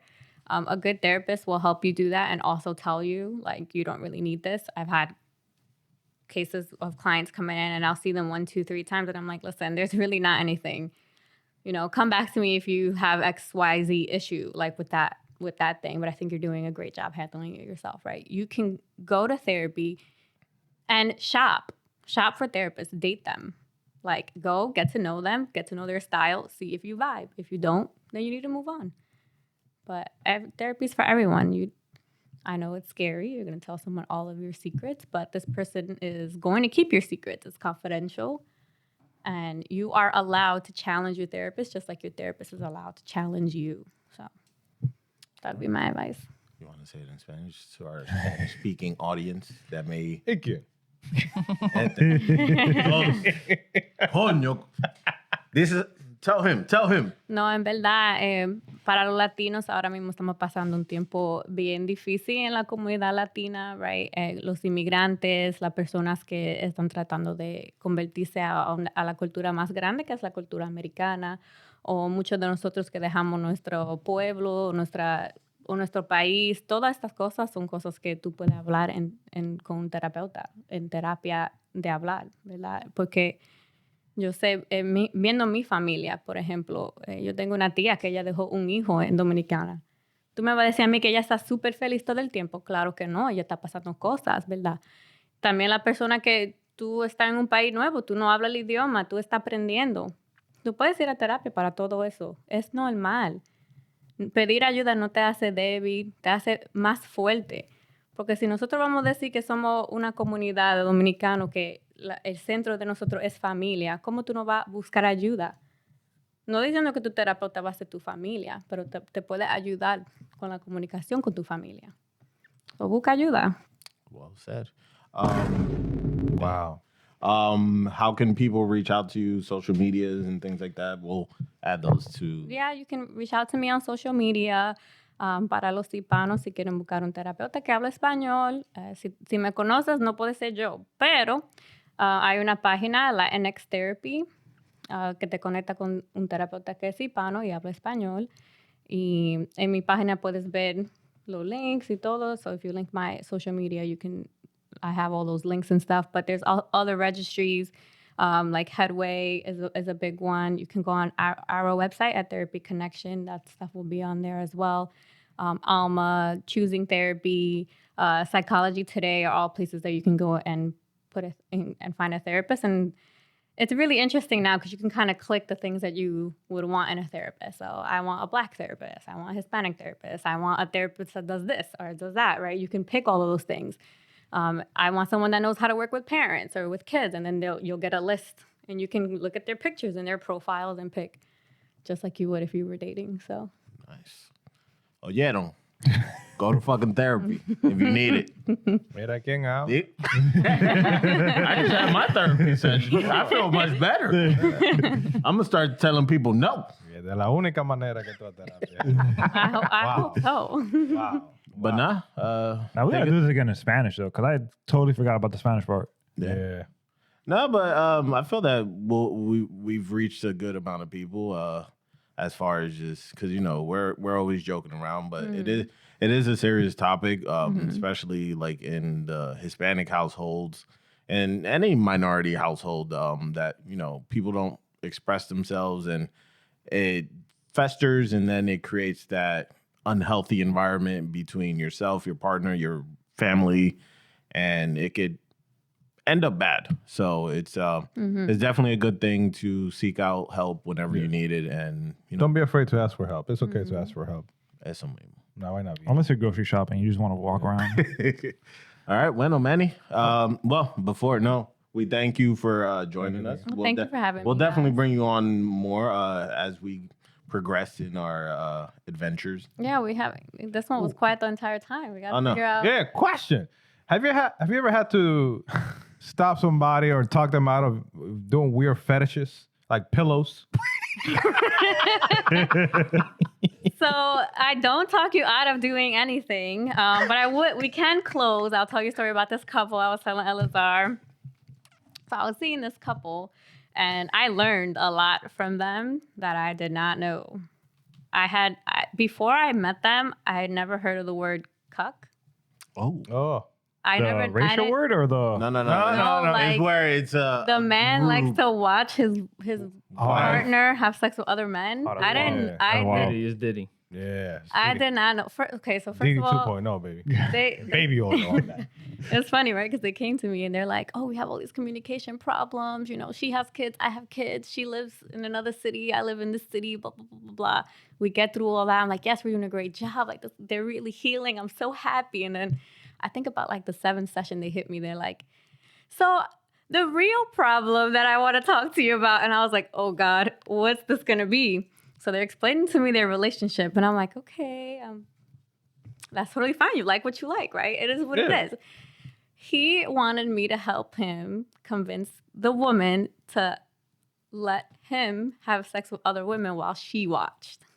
So So he got tired of watching. Now he wants some of the action. yeah, and I was just like, Wait a minute. So he was the cuck, or she yeah, was? he was. So he was okay. So now he wants to take He wants some of the action. some of the Yeah. action. And what did the woman say? She was not with it. She didn't want him to have sex with other women, which I get it. So my suggestion to them was to become. Ungrateful.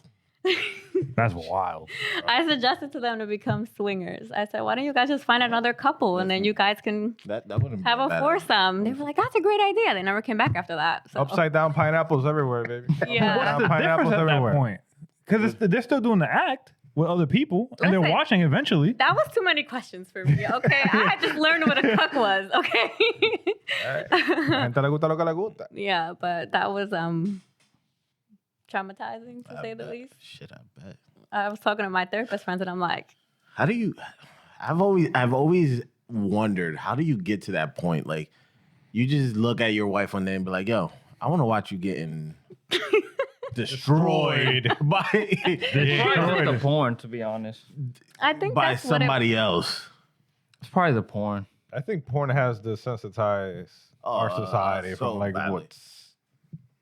what's sex I don't know. should I be. think, and you know, he used to like for her to like say to him like, "You're a piece of shit" and things like that. So Hey, Wow. yeah, I don't know. Where they have the lighter complexion. I don't want to get into too many details from about the Mount them. Caucasus. But Young he colored was, people. yeah. Young colored people. Young colored people. Yeah. What did I call the last episode? Colorless. Colorless. The colorless people. Yeah. Oh my god, But that was. that must So no, I can't convince anyone to let go of a fetish. I heard the pillow thing. I'm confused about it still. I don't think I want to know more. It's not unhealthy.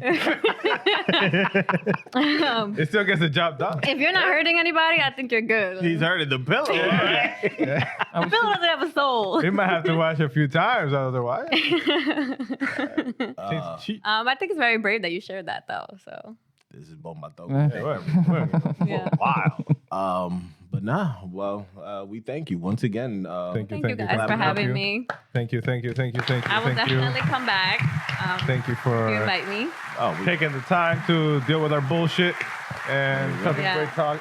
Tú eres un sucio, tú eres un sucio. Tú eres una persona. Yo soy como una cebolla. I got multiple layers, baby. Why an onion? So like I said in the beginning, They if you got want to layers, know who the most motherfucker. toxic one is, let us know in the comments. Ooh. Este. Take us away. Bueno, mi gente, this has been Bomba'to. If you like the topics we're discussing, please like, share, subscribe. Estamos por todos lados, mi gente. Deje su like, es gratis, por favor. No sea engreído. Wow. Anyways, Play his song. what song? The one from last week. No, we can't do that. We can't do that. We can't do that. That's just a one-off. That's a one-off right there. Anyway, thank you for listening, watching. If you like the content, please like, share, subscribe. Estamos en todos lados. Estamos regados como el dengue, mi gente titua. This has been Bomba'to. ¿Qué es esto? No, yo lo dije No, bien. tú lo dijiste. No. ¿Tú lo dañaste? ¿Y por qué siempre soy yo? Es que tú siempre lo dañas. Anyway, this has been Bomba'to, mi gente. Wow. Y tú estabas grabando. Imagínate.